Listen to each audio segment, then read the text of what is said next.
Hey guys, real quick, we got some merch available. The I Control Fire shirt and the Ozempic shirt back by popular demand until December 7th. So feel free to click the link in the description or in the comment section, wherever the hell it's at, and pick up some merch. See ya. Welcome back to the Papa Meat channel. How you doing? How you doing? Hey, come on and sit on down. Today we're going to be talking about some of the biggest frauds in history. Do you think I'm talking about Enron?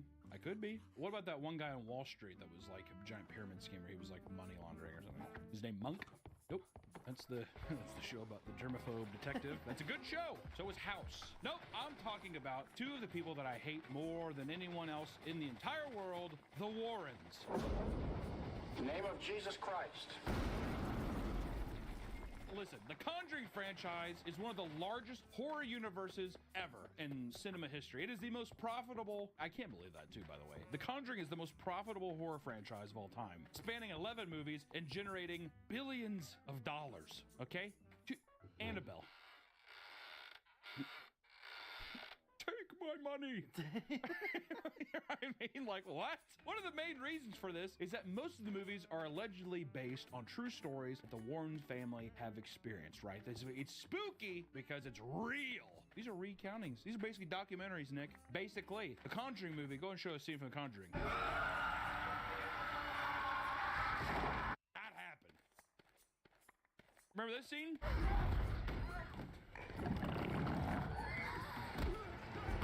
That was real. Remember the Annabelle doll? That's real. Those who have watched all the films know how insane some of their hauntings can get. And over the years, the depiction of such tales has led many to question whether the Warrens truly live this chaotic life or if it's all smoke and mirrors, right? Yeah! After years of digging, many skeptics have delved deep into these stories to prove that everything the Warrens did was either fake or done for profit. What? Which one of my favorite... Yeah, well, I know. It's odd. Profiting off the skepticism and the religious beliefs of people? No! No! And watching people defend the Warrens is really funny. Well, you know, like, it's always a thing of just like, they were mavericks. You just don't understand. You don't understand Ed Warren. I think he's like the frogman or some the cryptid motherfucker. So today we're gonna go over the most popular cases and see what truly went down with the Warrens. Kick it! Is that going? It's kind of like Beastie Boys. Yeah, I wasn't expecting that. Did you like it? Yeah. No. I command you in the name of Jesus Christ to reveal your identity. Good. But before we dig too deep into the skeptic rabbit hole, we need to learn about how the Warrens began their ghost hunting career. Ed and Lorraine Warren met in 1944 at the age of 16. Ed was 46 and Lorraine was 12. No, they're both 16. You have to give Ed a little credit there. How many times have you heard that about a popular guy? In the 40s? You'd expect, I would legitimately thought Ed was like, I'm 48 and she's 11. Yeah, that's what I was thinking too. Exactly. She's a psychic. Yeah, okay. I'm gonna just pick her up and that's just what happened. All right. Lorraine was a full believer in the supernatural and had supposedly possessed clairvoyant powers since she was young. I'm gonna just repeat that one more time. She's had clairvoyant powers since she was young, while Ed was a skeptical, self-proclaimed demonologist. Perfect pair. Yeah.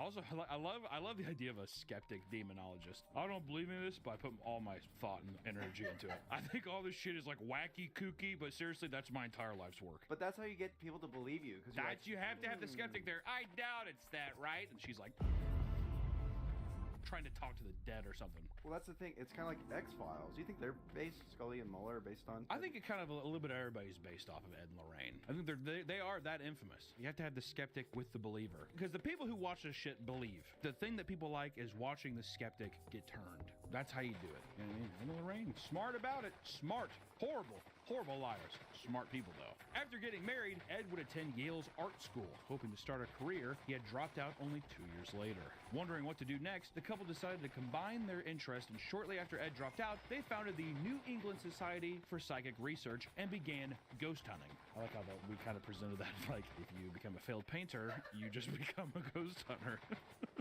According to their foundation, the Warrens spent their lives investigating more than 10,000 cases of the paranormal. As staggering as that number is, it's easy to see how they amassed this many cases given their unique methods. The Warrens would travel around to places rumored to be haunted and park outside the home, and from there, Ed would begin painting the home and make sure to include a ghost or specter somewhere in the painting. So bulletproof, dude. That's weird. Did anyone else notice this? Man, this house was a total spooky ghost right there. The most shitty painted ghost. Holy my house is haunted.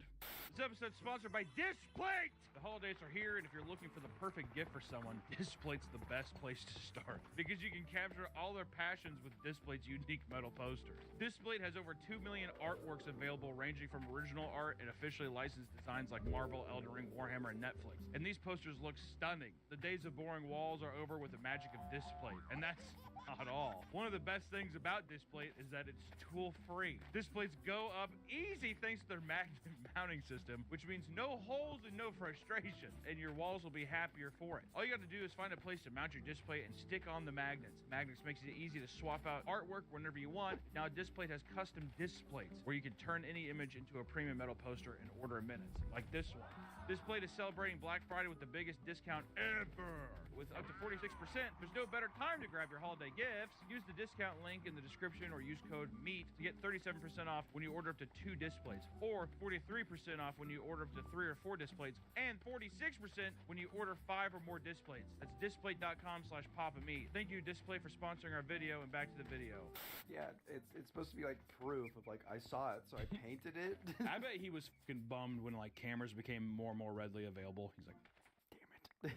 The painting business, I guess, with the spooky ghost painting. All right. But then they would approach the homeowner, show them the painting, and tell them that their house has a dark spirit, while Lorraine used her gift to give specific details. So you'd be like, yeah, there's a ghost here. Lorraine told him. She's like, yeah, he's spooky, he's tall.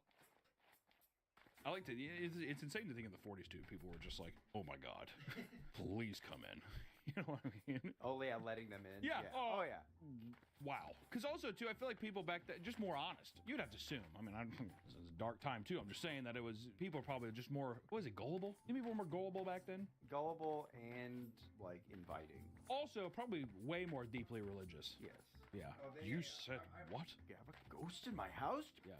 Come right in. Yeah, fridges are new. And they don't understand that fridges pipes move. They're like, I've been hearing tapping, and I don't know what it is. I bet you even the fridge manufacturers are like, it's a ghost. I don't know what to tell you. The fridge is fine. Their whole shtick was essentially fear-mongering people into believing their situation was worse than it actually was. And furthermore, it provided Ed with an easy way to make a career in painting without relying on any actual artistic talent. It's kind of like, you have to, not only will we rid this ghost, but you have to buy this painting and hang in your house. You have to love it forever. All right? I kind of want an Ed Warren original now. That'd be kind of nice. Would it be haunted, though? Of course. If hell is real, there has to be a demon attached to every Ed Warren original. Do you think Ed's in hell? Honestly, probably not. I was going to say, if hell is real and ghosts are real, he's probably in heaven. I guess that's true, because then everything is noble. Yeah, I guess I like I was still treating him like a con man. He's like, it's real, he's in hell. Yeah, like burning it all forever. Once inside the home, Ed would document everything while Lorraine walked around the home finding hot spots and identifying spirits. Her preferred method was to sit on the edge of the afflicted person's bed and close her eyes. She believed that this specific place was the best place to contact the other side because it's where humans go from being awake to asleep. Oh, it's a gateway. It's a gateway into the dream world. Pretty good. To achieve 10,000 cases over their career, they tackled 2 cases a day. Many of these cases were from disturbed individuals who called the Warrens seeking help. While it would be a stretch to claim that the Warrens never helped anyone they reached out to, many of their significant cases began to appear much more sketchy. So I'm not saying that, I legitimately do think that the Warrens went in and they'd be like, no, this is just like a weird draft or whatever. But pay me, whatever. But I feel like for some bigger cases, I think that they saw the money rolling when they're like, dude, we could milk these bitches for a long time. That's just the smartest thing. They're just like, they know it's like, there's not going to be ghosts at everyone's place. You have to like be like, yeah, it's a draft or it's the kitchen. If they found ghosts at every house, people would be like, really? Word? Every one of them? They also probably knew exactly like what makes a good story. They're just like, Oh, a creaking hallway. We'll just get our, fee for coming and checking it out and move on. But yeah, schizophrenic young girl, an alcoholic father. Some girl's like, Dad drinks. Are you sure it's not a demon? I feel like up like that. I'm telling you. He's an artist. He's making his masterpiece. Exactly. You see, the paint is just is on the surface, but the real painting is people's psyches. I paint their nightmares, and I steal from them. I mostly steal from them. If you did do this kind of con, on your deathbed, would you reveal like, hey, it was gone, or would you just let I it would die? only say that to myself Okay. privately, but I would say it out loud to kind of have that a little bit of satisfaction. But I would never. I can immediately tell you, as soon as I put myself in that situation, I would never, because they were so showboaty about it. I don't think that they could like die knowing that like their name was smeared. Yeah. They want to have a legacy. Exactly. For a while, the Warrens were doing small jobs, but it wasn't until the early 70s when they would get their big break with The Curse of Annabelle. So the biggest curse of that is that all the Annabelle movies, that's what I'm telling you. Being subjected to that dumb for that long, that's the real curse, all right? In 1970, a nurse named Donna received a Raggedy Ann doll from her mother as a birthday gift. Things seemed normal with Donna and her roommate until a few weeks after the doll was brought home when strange things began to occur. At first, the doll would be found in various different positions. This would then escalate to the doll moving to a different room on its own. And after a month of this weird behavior, the girl started to find random handwritten notes with the words, "Help us," or "Help Lou," around their apartment. Ooh. Not long after the notes appeared, their friend Lou was woken up by the doll, attempting to strangle him. A Raggedy Ann doll. Yeah. When he threw the doll off, he was struck by intense chest pain and discovered deep claw marks left behind. Feeling trapped, they hired a medium who told them the doll was possessed by a young girl named Annabelle. Feeling bad for her, they let the demon stay. Oh, a demon? No. They let the demon stay? What do you mean? Yeah, so the doll's actually possessed by a little girl named Annabelle. Oh, I feel bad for her. All right, demon, you can stay. Are they under the impression that Annabelle is a demon? Or are they saying that the fucking demon that Annabelle hangs out with is there? This is my friend. Fucking...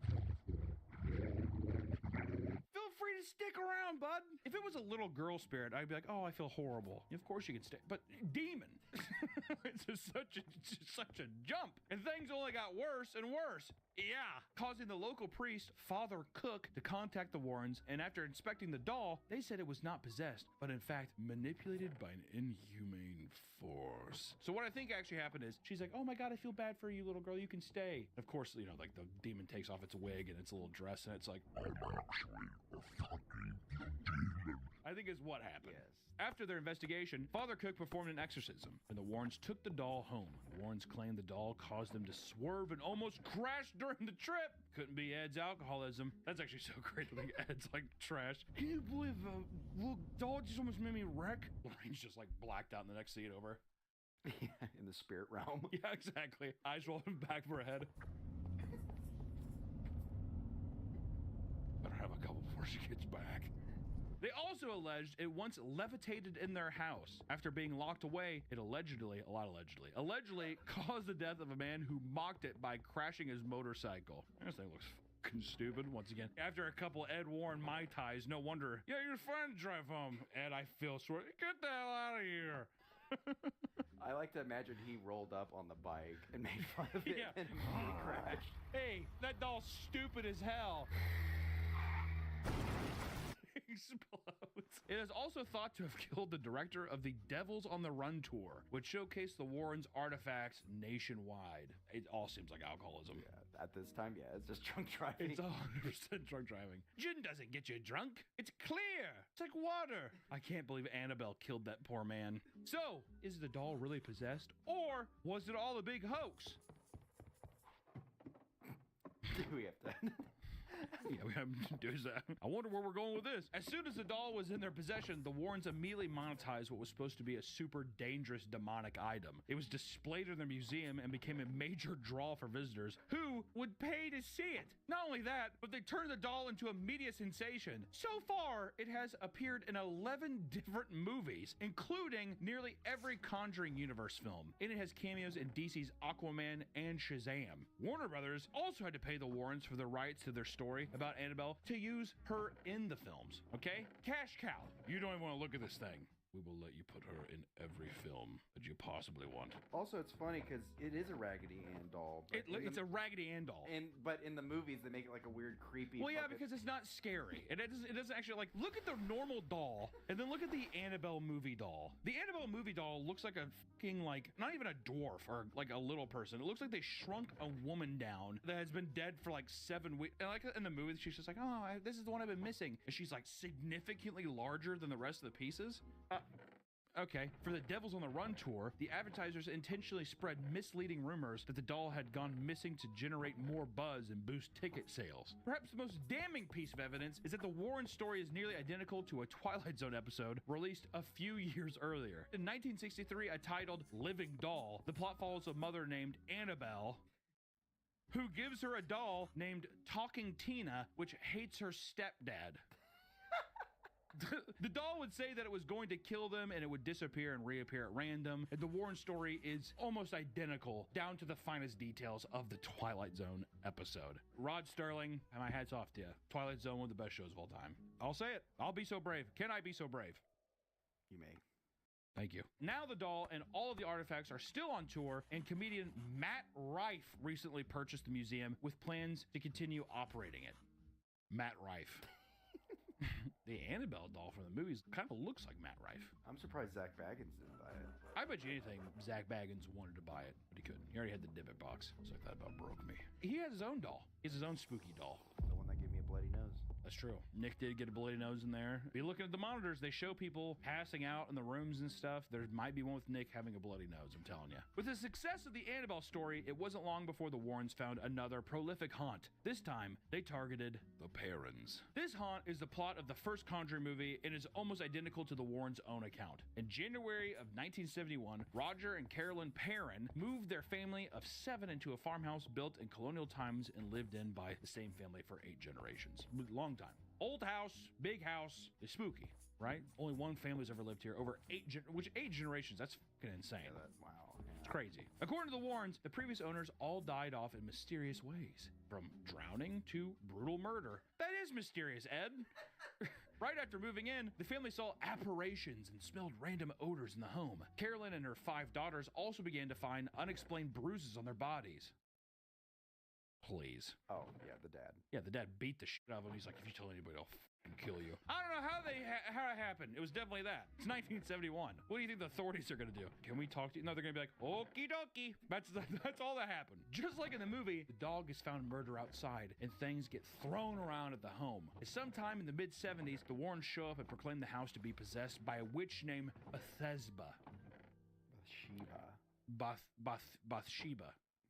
Bethesda, who had previously lived on the property and murdered her own children.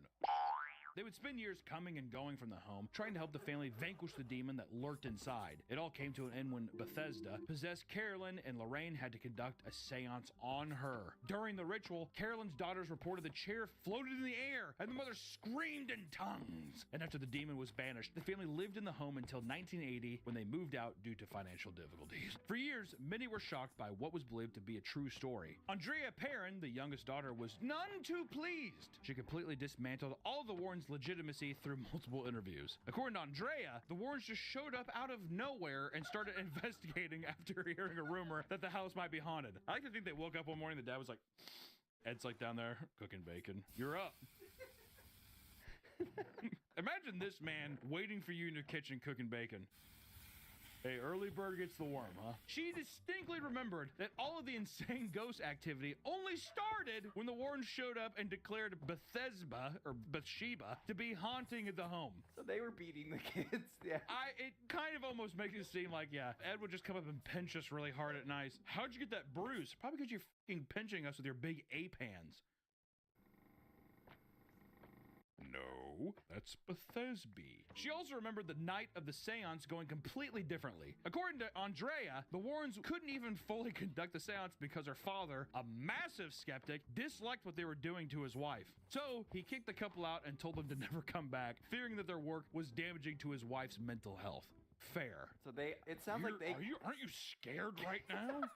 Here, Lorraine, grab this rope and tie it around her neck. Yeah, you guys need to leave. Okay. You know, like, what? So it does sound like they came in and caused like mass hysteria in the wife. They probably freaked everyone the fuck out. I mean, imagine someone coming out of nowhere and being like, yeah, you realize that a witch killed a bunch of people here, right? And that's why do you not hear that? They're probably gaslighting them too, I bet. Oh my God, did you guys hear that? No. Oh, it happened again. That would be, if I was a kid, I'd be freaked the fuck out. That. Once the Warrens were gone, they lived there without any issue and eventually moved out. For obvious reasons, these details didn't quite make it in the film. Yeah. Show a clip from the movie. That didn't happen. I know it's obvious, but you just have to say it out there. And I know that there's going to be people in this video, in this comment section, that are going to be like, how do you know? What if it was like that? What if the dad was upset? What if he was possessed while he was talking about this? I'm just going on a hunch. I think maybe they could have brought the demon in. Or, they've been around a haunted doll for 10 years. Maybe they did bring a demon in. I don't know. Lorraine Warren was also involved in the production, likely to make sure that her version of the events was depicted. Gotta make them look good. It's insane, too. Do you have to be beautiful to be in Hollywood movies? Nowadays. Well, because Patrick Wilson, and I forgot who the actor is who plays Lorraine. I mean, my God, significantly better looking. Could you just not have like two fucking... That's the thing, that's what I liked about Poltergeist. The little girl is like, this house is clean. This house is clean. She was awesome. And it fit the movie. Patrick Wilson come and be like, I don't know, Lorraine's pregnant and she's all weird. And Lorraine's like sitting there like looking at like a ghost hanging. She's like, Ed, this is weird. You know, she's like perfect skin. Come on. I don't believe it. I don't buy it. I think Ed like would walk up and be like, nice to meet you, Ed. Yeah, this shit's haunted. You want to help or no? We're coming in. Today, the home is a tourist location where guests can visit, and the current owner hasn't experienced anything the parents experienced on their story. No. It's because it's clean. This house is clean. Well, yeah, they purged it. Yeah. Come on. A few years later, the Warrens would be thrust again into the media because of the Amityville case. We've covered the story behind this home before in one of our previous videos. And in short, a man murdered his entire family in their sleep in 1973. You know, fun, casual stuff.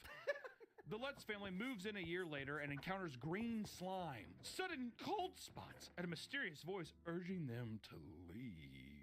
The Lutzes would move out after only 28 days of living in the home, and the Warrens wasted no time bringing the media to the home. On their first visit, the Warrens brought a bunch of local news crews to investigate and record the home. Inside, they found a ton of evidence, whereas the news found, well, they didn't find anything, but the Warrens found a lot.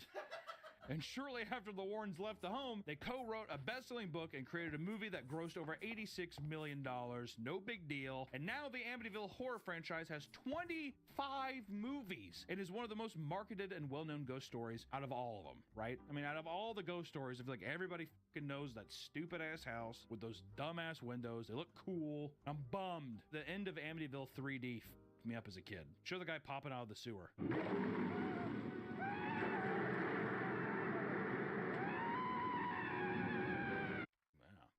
First horror movie? That was my first one. That's why I bought the poster. This first horror movie I ever saw. Me up. Terrible movie, by the way. I will say the end part when the house is like collapsing, there's no way that could have been safe for the actors. That ain't CG. That's real. Like, yeah, I don't know. All of the mystery of the Amityville horror house would crumble after the Lutz family ran into money problems with their lawyer. Uh-oh. And they started talking, didn't they? Their lawyer publicly stated numerous times that the whole story was made up over a bottle of wine and claimed that they intend to make as much money off the IP as possible. It worked. It worked. And by now, it should be obvious that every major investigation the Warrens do is somehow turned into a super profitable story. Isn't that weird, right? But this trend would only continue to get worse with the Enfield Poltergeist. The Enfield Poltergeist. Whatever the fuck you want to say it, I don't know. The possession responsible for The Conjuring 2 is maybe the most debunked case the Warrens have ever covered, which I love. That's the sequel. It's like that one, like, oh, this is a good one. They're like, yeah, the story that has been debunked the most, we'll make that the sequel.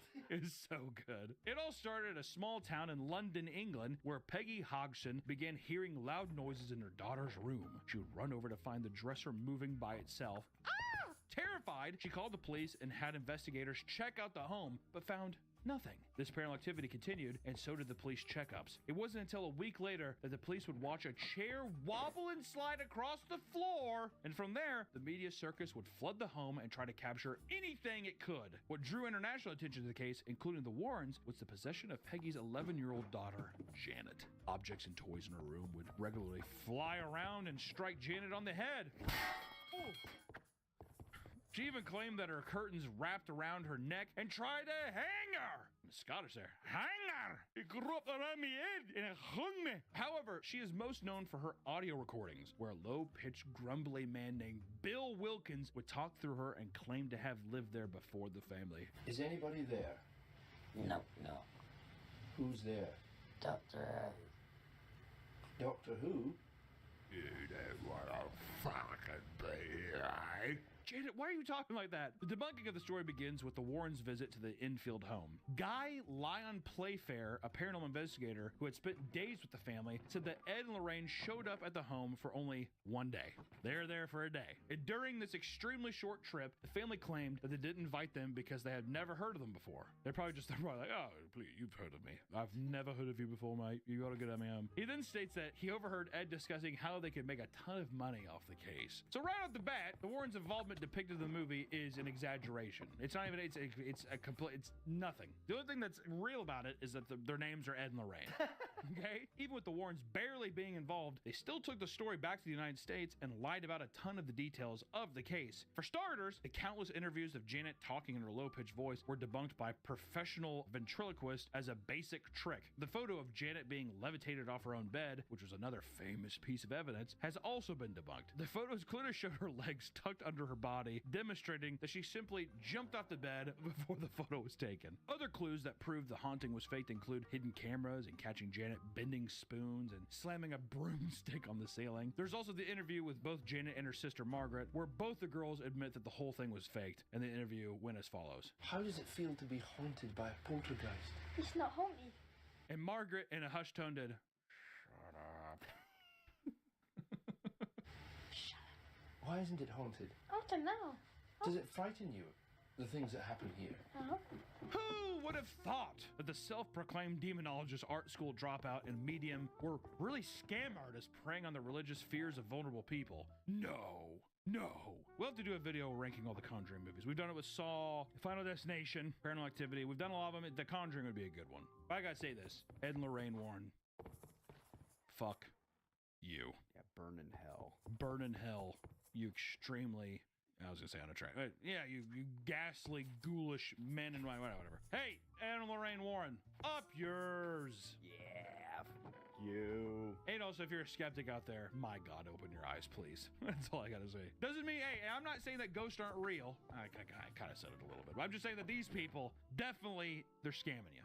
Scammers, all right? Scammers. Also, we did a video where we ghost hunted ourselves, and we did catch a ghost. So. Oh shit, yeah. Yeah. And then we did that for free, non-profit. Yeah, and I did that, and I didn't even make a movie out of it. So, you know, I'm one of the good ones. Okay. All right, bye.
Dave Baszucki. You know him as the CEO of Roblox.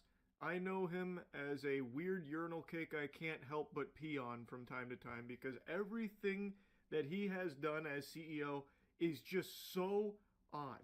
He is the guy that has been fighting tooth and nail, making it what seems to be his life's mission to bring dating to Roblox, having a entire section of the Roblox business model carved out for dating. And initially it was supposed to be for 17 plus year olds. Dave, that's underage, which was a lesson he refused to learn. He had to eventually be dragged kicking and screaming into reality that 17-year-olds are minors. And despite everyone on the planet telling him how weird it was that he wanted adult content accessible to 17 plus instead of locking it behind 18 plus, which he was adamant about, he refused to budge an inch on that. He was just lat spreading, just saying no, until eventually, I guess, someone was able to break through his noodle up there to, you know, get the message through his thick skull. But everyone has also been saying how weird it is just conceptually to try and add adult content on Roblox to begin with. It is a platform used predominantly by children. Why do you want a dating service element of it? Why do you want adult content to even have a home on Roblox to begin with? Especially considering the reputation of Roblox as like a safe haven for predators at this point, where there are just so many issues with the way Roblox handles their predator problem. It's just a recipe for disaster, and everything Dave has done as CEO of Roblox is just fucking odd to me. And I think he himself is just creepy. I just watched a brand new interview with him that just kind of goes tits up here. He's unhinged. Like, he is actually off his gourd in the interview. I can't show you any clips from it, and just to set expectations, if you do watch it, which I recommend you do because it's fascinating, he's not like blowing a gasket or having a conniption, but he is like combative, defensive, and it seems like very upset about the interview, even though, according to this, Roblox was the one that pitched them on interviewing Dave Baszucki about child safety. Like, they didn't ambush him or anything, yet during the interview, it seems like he was fucking caught in between a rock and a hard place. He was deer in the headlights for a lot of the questions they were asking. I don't know what he was expecting. Maybe he thought he'd go into the interview and both of them would be on their hands and knees just sucking his dick and fondling his balls, putting a finger in his ass for the G-spot tickling. Like, I don't know why he would be getting so mad when they were even the ones that were pushing for this interview in the first place. It's shocking. Let's take a peek at this moment here, which is transcribed. It's from the interview. It's probably the most heated moment from the interview. The interviewer is talking about manual safety versus an automated review process. And Dave Baszucki has a full-blown temper tantrum here. He gets red in the face, and then he starts trying to like talk over the interviewer who is trying to give his perspective. So he answers the question initially about like how he'd actually lean in harder, the shift would be constantly moving to higher quality, more accurate, more diligent systems. Can we review more? Can we do better? And then eventually just says, let's say we figure it out, and the way to do that is with better and better AI models. Would you pick that? The interviewer says, yeah. And Dave Baszucki says, good, so you're aligning with what we did. High five. The interviewer then tries to give more to his perspective on things, saying, but I've also been covering social networks, and Dave Baszucki chimes in instantly to try and shut it down by talking over him, saying, thank you for supporting our Roblox decision matrix. Again, the interviewer tries to squeak out more thoughts. Dave Baszucki is not having that. He is going to try and absorb all of the fucking air in this room to try and bury the interviewer's topic. He tries again, but I also remember 15 years ago when, and here's Dave Baszucki with the fucking sledgehammer from the top turnbuckle. He interrupts, I'm so glad you guys are aligned with the way we run Roblox. High five. This is literally the behavior of a child putting his fingers in his ear going, la la la la la, I can't hear you, I can't hear you. That is what Dave Baszucki is doing here. And once again, the interviewer tries again. Right, I also remember 15 years ago when Mark Zuckerberg was saying, and then Dave Baszucki, once again with the fucking RKO. Is this a stealth interview where actually you love everything we're doing and you're here to stealthily support it? Watching this segment of the interview was extraordinarily uncomfortable. It was so awkward. It had me kind of squirming in my seat a little bit, listening to this imbecile start to get combative here and try and bully the interviewer into submission to try and like force camaraderie or something. Oh, so like high five, you support us. Hi, stop, shut the fuck up. High five, you support us. You like stealthily love everything we're doing, am I right? Fist bump, put her here. You want me to sign you up for the Roblox dating service? Yeah, I know. All right, I'll give you an account. It's fucking weird. This guy sucks. He is so creepy. And if you want further evidence of that, just look at the way that the interview starts. Dave Baszucki immediately just kind of goes mask off here when asked what he thinks about the problem of predators on Roblox. His response was, "We think of it not necessarily just as a problem, but an opportunity as well. How do we allow young people to build, communicate, and hang out together? How do we build the future of communication at the same time?" You couldn't script a worse answer. When asked about his perspective on the predator problem with his platform, he said he doesn't view it just as a problem, but an opportunity. What? Pardon? Say that again for the people in the back on the bleachers. What did you just say about the predators preying on children on your platform? You view it as an opportunity? What a remarkably stupid thing to say, but maybe he's being very honest. I have always got the impression, and many others, that Roblox doesn't take the predator problem very seriously. There has been nothing in Roblox's history that leads me to believe that they do as much as they possibly can to keep children safe on that platform. So maybe this is Dave Baszucki just going full goatsy here and letting us take a peek at the foul insides. That he just doesn't really care that much, and really, it's not just a problem to him, but a real opportunity. I think, and this is being very charitable, but I think, based on the way he continued in the interview right after that, what he was trying to get at is that he's viewing this as a big conundrum that they're trying to solve of how do you grow all of these tools with one of the biggest platforms on the planet while also trying to like moderate it. So then he was going into like the state-of-the-art tools they're working on, like the age estimation features and the AI moderation tools and stuff like that.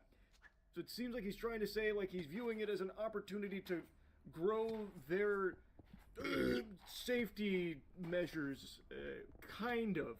I'm kind of making a big, generous leap based on how he was saying things, but the way he paints it as like an opportunity is crazy to me, because this is a huge issue that has been festering in his platform for many, many years, with who knows how many countless victims, how many countless children have been preyed upon by predators on his platform, and they have just simply not done enough to keep them safe, and even at times actively made it harder for those predators to be held accountable. And instead of like recognizing just how big of a problem that is and how bad it's gotten, he instead says that it's not just necessarily a problem, but an opportunity. That is so fucking tone deaf and just a really weird sentiment to even try and be expressing here when asked that question. And the interviewers do continue to talk about this subject, and it really seems like Dave Baszucki was completely caught off guard with his fucking pants down here. So the interviewer goes on, yeah, I mean, you mentioned sort of kids leaving the platform, and it does become clear in those lawsuits that Roblox is kind of, you know, where predators go to find kids, but then they do try to, and Baszucki once again cuts in, well, I would say in the lawsuit or press, yes, I would categorically reject the actual description of what you're saying, but yes, what you might read in the news would portray it in that way, but and the interviewer interjects, you don't think you have a problem with predators on the platform? To which Baszucki says, I think we're doing an incredible job at innovating relative to the number of people on our platform and the hours, and really leaning into the future of how this is going to work. Now, I get being the CEO of this multi-billion-dollar corporation, you can't just go out in there and say, yep, tons of pedophiles, predators running rampant on the streets of Roblox. I know, it's gotten bad, but don't worry, we're doing our best to put out the fires. I know he can't just say that up front, but he's just kind of like outright denying the existence of how big this problem is. And if I was a parent of a child who played Roblox and I saw this interview, I am deleting their account this same afternoon. Like, this is a CEO that I have no faith in keeping children safe on the platform from these bad actors that are preying upon them on Roblox. This interview, like, it is such a disaster. I don't know how he or anyone on the Roblox team thought that this would be a good idea for them if he is this unprepared to handle real questions about a very legitimate problem with his platform. And what's crazy is he is just like comically delusional and creepy and scummy.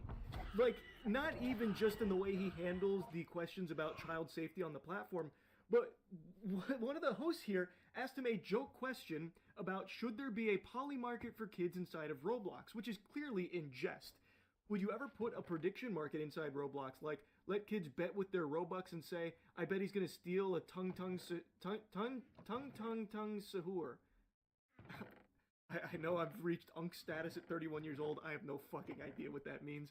And then the other host chimes in, or I bet he's not gonna dress to impress. And Bazooki, upon hearing what is clearly to most sane people a joke of a question, actually talks about why he thinks that's a very good idea. I think we would have to do that once again. I'll share some of the complexity. Every single country in the world has different legislation around loot boxes and kid gambling, and so we would have to be, it sounds very fun and obvious, like I love that. That is his perspective on kid gambling, by the way. It sounds very fun and obvious. And then the interviewer chimes in saying, oh, to be clear, I think this is a horrible idea. And then there's laughter. I was just interested if you were thinking about it. And Bazooki says, well, I actually think it's a brilliant idea if it can be done in an educational way that's legal. And so imagine no free Robux, no free prizes, just a game called the Dress to Impress Predictor, where it's not like trying to get kids money or anything like that. I would be a big fan of it. And then the interviewer's interesting. Yes, start them young. That's what I always say when it comes to gambling. You're never too young. This slimy worm is unironically actually trying to preach the pros of enabling kid gambling on Roblox. He's trying to say, well, no free Robux, no free prizes or anything, but what if it's educational? Educational gambling, of course, Dave Bazooki. How did I not think about that with educational gambling on Roblox? Absolutely, yeah, that won't open the door to anything bad. Oh my goodness, yeah, of course.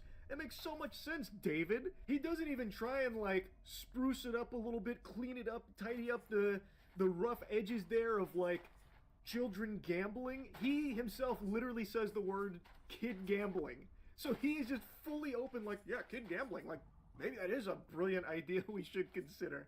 Like, he's not even trying to, like, skirt around the loopholes like a, you know, mystery boxes of Labubu or something like that, or like a Pokemon card product, you know, like TCG boxes or something. Like, he was just saying, oh no, kid gambling.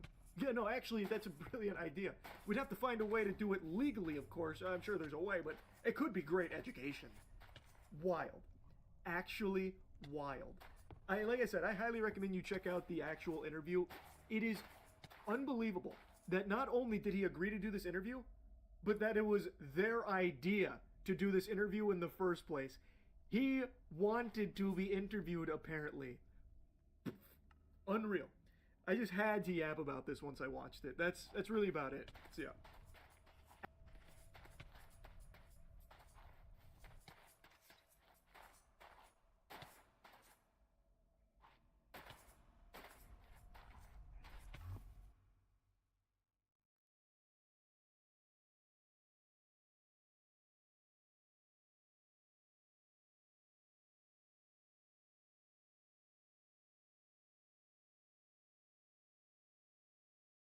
Their users. Hello world, I'm a part of Duolingo's social team, and it's time you all learn the truth. Enough is enough. If you have seen this video, I'll know my plan has worked. I've had it with the CEOs and those in power. It is time we show them who's in charge.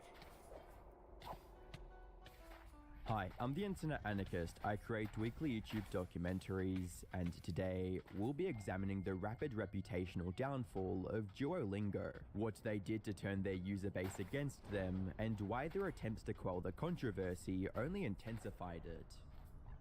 Duolingo is one of those companies that seems capable of doing the impossible. Not only did they turn a free product into a profitable business worth over 20 billion, but they also managed to do it while staying true to the values the company was founded on. However, getting to that level of success wouldn't have been possible without a seemingly unshakable connection with their users. For those unfamiliar with Duolingo, it's a language learning app that uses game-like mechanics to keep users engaged and assists them at achieving fluency in a given language. The app's bright colors, leaderboards, streaks, and the iconic mascot Duo the Owl are all surface-level hooks designed to keep users coming back to all the lessons. According to their website, Duolingo's mission is to create a free language education alternative available to everyone.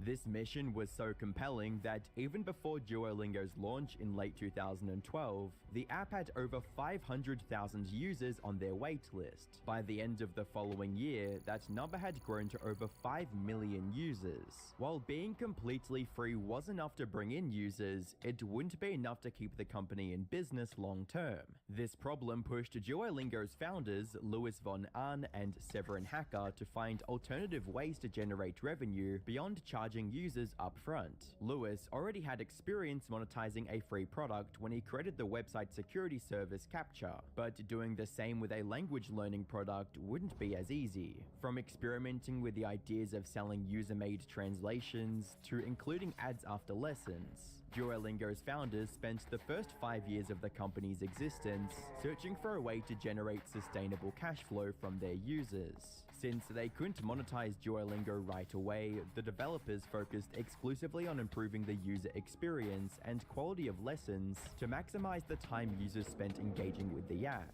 And that's not paid user retention, that's just free. We were not making any money. For the first 5 years of Duolingo, we made $0. Like, we were not making any money. And because we were not making any money, we also weren't spending any money on marketing. So there was kind of nothing to do. We weren't spending any money on marketing, so there was not much to do there. We weren't making any money, so there was not much to do in terms of like working on the monetization of Duolingo or anything like that. The only things we could work on are teach better and keep people engaged. And so that's all we did. So for 5 years, we simply made the product stickier and stickier. And it really made a big difference. While improving the Duolingo experience required continuous modifications, the development team didn't know or couldn't pinpoint which changes were making things enticing for users versus simply driving retention metrics.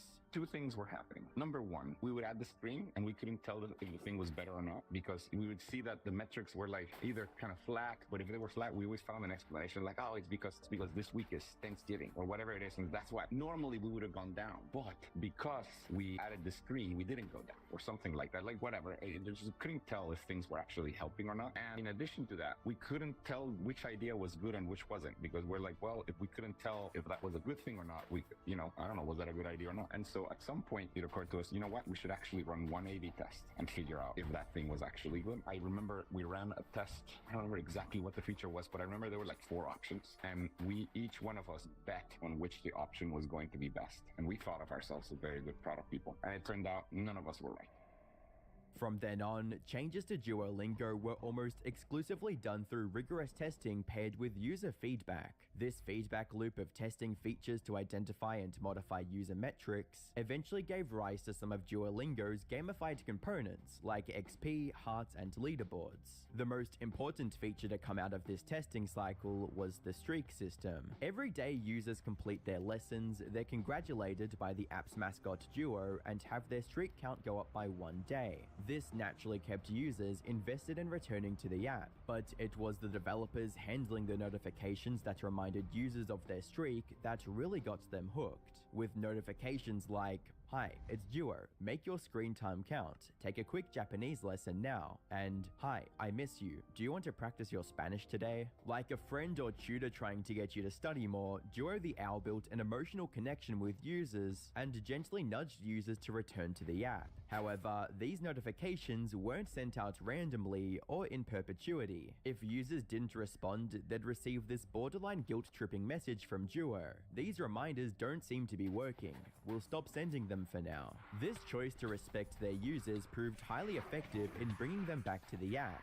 We've always stopped sending notifications if you stop using Duolingo. So if you don't use Duolingo, we stop after it used to be about 5 days. We're like, okay, after 5 days, whatever, you've given up, we're not going to spam you forever. And it occurred to me, you know what? If we're going to stop, we may as well tell people that we're stopping. Why not? So the last notification on the 5th day that we started sending was, these reminders don't seem to be working. We're going to stop sending them for now, or something to that effect. It turned out that really got people to come back because they, it's this passive aggressive thing that they felt bad that Duolingo was giving up on them. And that is the first glimmer of a personality that was just like, oh, this owl really wants me to be there and he's going to be passive aggressive. And I think that's kind of what what gave rise to a lot of the memes, but I mean, we didn't. And so the personality of the owl has really evolved over time, and it's been kind of co-created by a lot of different Duolingo employees, but also by the community. Around the same time users were receiving these emotionally charged notifications, the meme of Duo the Owl being an evil owl who resorted to any method necessary to get users to continue their lessons began to take shape online. Even the social media team behind Duolingo began feeding into the meme with ominous Twitter posts. The fanfare around Duo's antics transformed the streak system from an obligation to a badge of honor that saw users maintain their streaks for years. As the infamy of Duolingo streaks increased, so did the number of active users, growing from a few million to tens of millions of users. To make it easier for users to keep their streak and generate some revenue, the developers introduced streak freezers that could be purchased with the app's premium currency. This ultimately gave the Duolingo developers the breathing room to add to the Duolingo Plus subscription, which gave users infinite lives to answer the questions without worrying about mistakes and an extra streak freeze every month. Acting and adjusting their product based on user feedback allowed Duolingo's developers to effectively leverage their mascot to retain existing user engagement while drawing in fresh users. However, they had only scratched the surface of Duo's marketing potential, and were about to discover just how impactful their little green friend was on fans. Between 2020 and 2021, management at Duolingo decided to pay more attention to marketing and public relations by advertising their product on social media platforms like TikTok and Instagram. Most companies push their products on social media very directly, but the marketing team behind Duolingo wanted to interact with fans more subtly. While they did start with generic posts like 10 words of X language, it wasn't until one of their social media marketing leads, Zaria Parvez, came up with the idea to use the company's mascots in videos they saw gain any real traction. An office for the first time. Like, I always say the reason why our TikTok was so successful is because I didn't really know all that much about advertising, if I'm being honest. Like, I was a new grad. I kind of had fresh eyes on it. And I remember walking into the office, and this is like after pandemic, I don't know.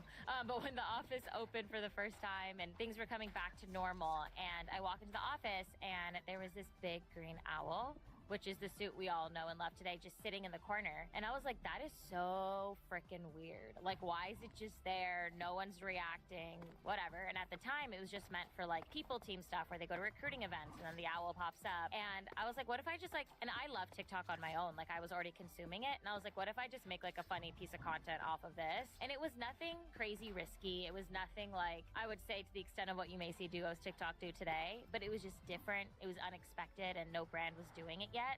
And I think that was kind of our insight in. And it was like these small human moments that I think has made our TikTok kind of blow up. Zaria already had experience with what made viral content on TikTok, and did her best to integrate that with Duo's pre-existing meme status online. With every viral post, interest in Duo, and by extension Duolingo, increased exponentially.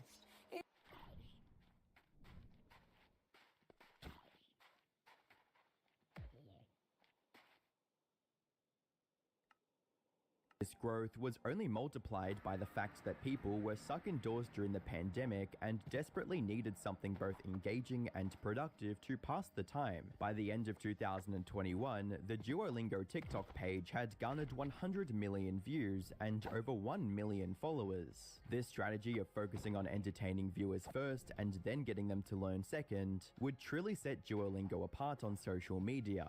That's what we're learning, is that like people don't come to social to learn a language, and very few people actually care about our app when they're on social media. And I think like if we're lucky, people will be like complaining about how they got a C- in Spanish and how much they hate language learning. Maybe they'll insult our app, or they'll just confuse us with like Dua Lipa. Like, that is what people are talking about when it comes to social and language learning. Like, they genuinely, very few, some must, but very few people care what Duolingo has to say about the new slang word. Like, it's just not something that they're going to social for. They're going for either a break or for for entertainment. The growth brought on by their expansion into social media couldn't have come at a better time, as Duolingo's founders took the company public in July of 2021. This change meant user growth and revenue numbers were even more vital to Duolingo's survival and keeping shareholders happy. As time passed, Duolingo's marketing team relied more and more on their mascot to market the app, and even went as far as growing a cast of side characters with in-depth lore. They even ran a whole advertising campaign around the evil Duo meme.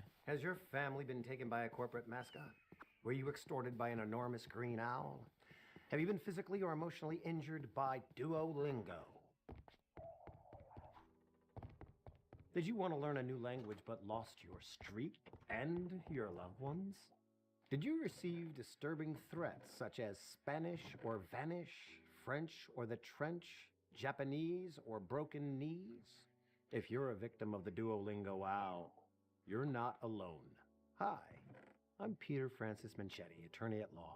Over the past decade, I've recovered 537 family members, friends, and precious pets from Duo. Now let me and my elite team of legal professionals at Manchetti & Sons LLC fight for you. Learning a new language was supposed to be fun and easy.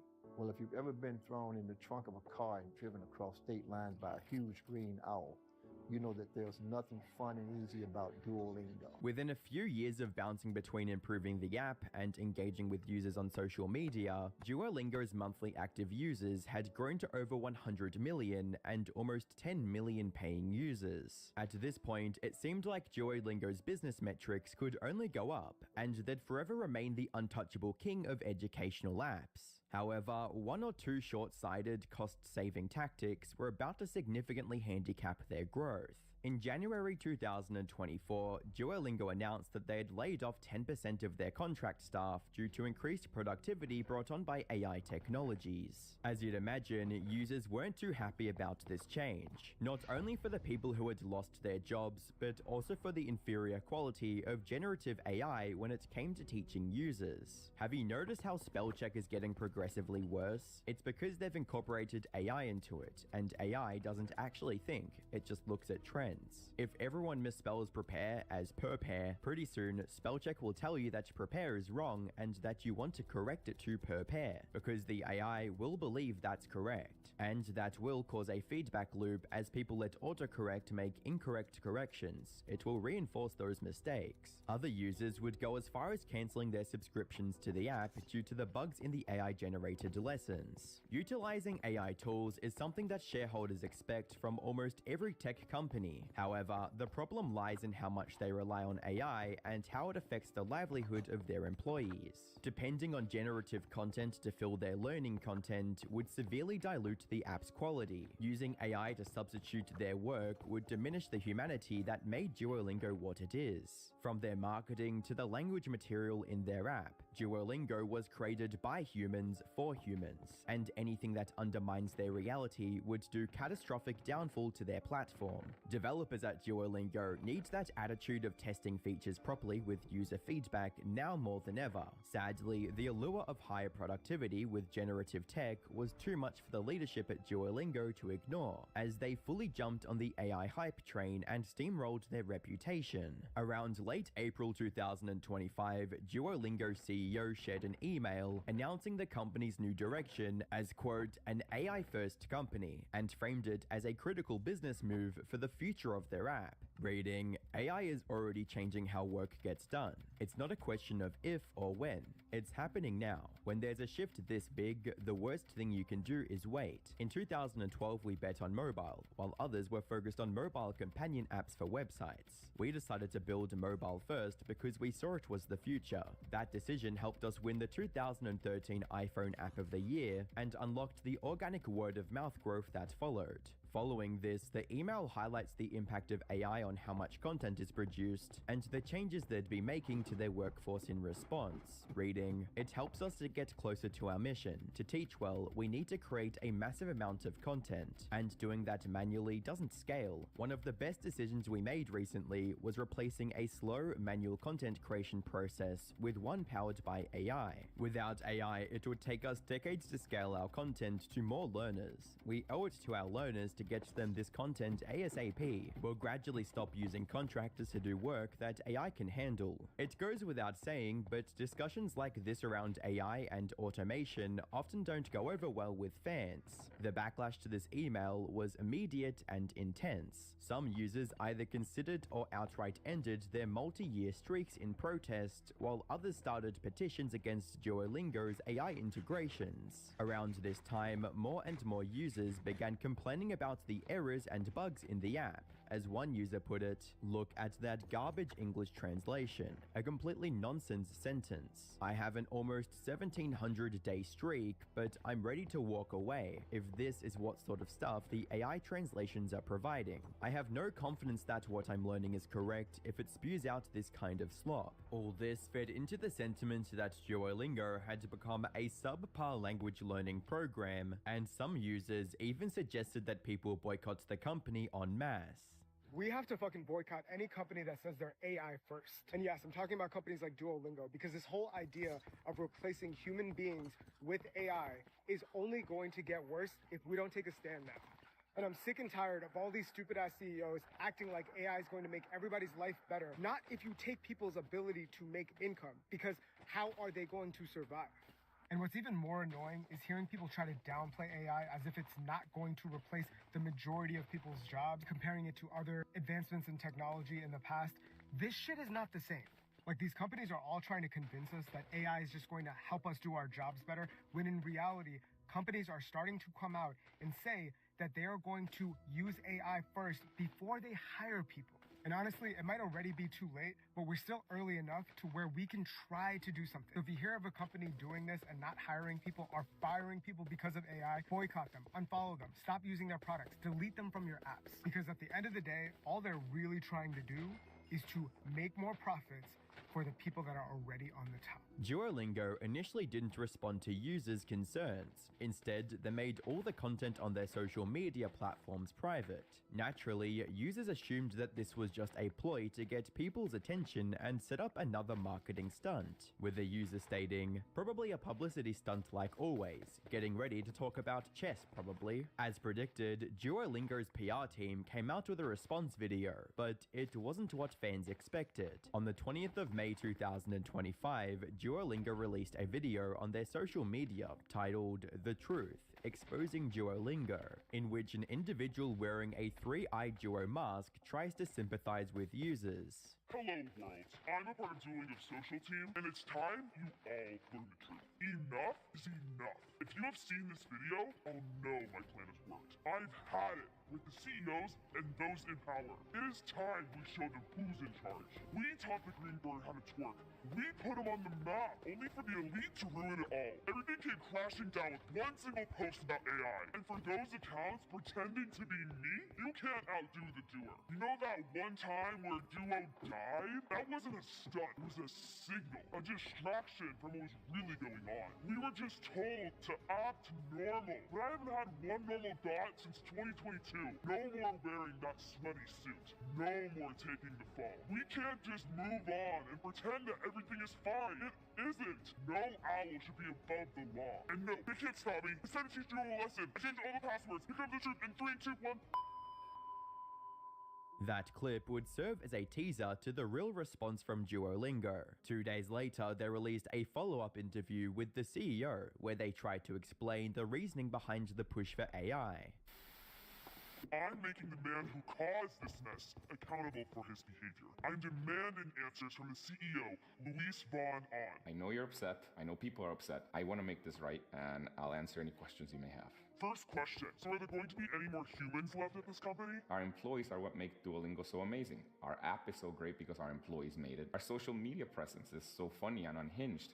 Not because I did that, or because an AI did that, it's because our employees did it. So we're going to continue having employees, and not only that, we're actually going to be hiring more employees. How do we know that these aren't just empty promises? As long as you're in charge, we can still get shuffled out once the media fire dies down.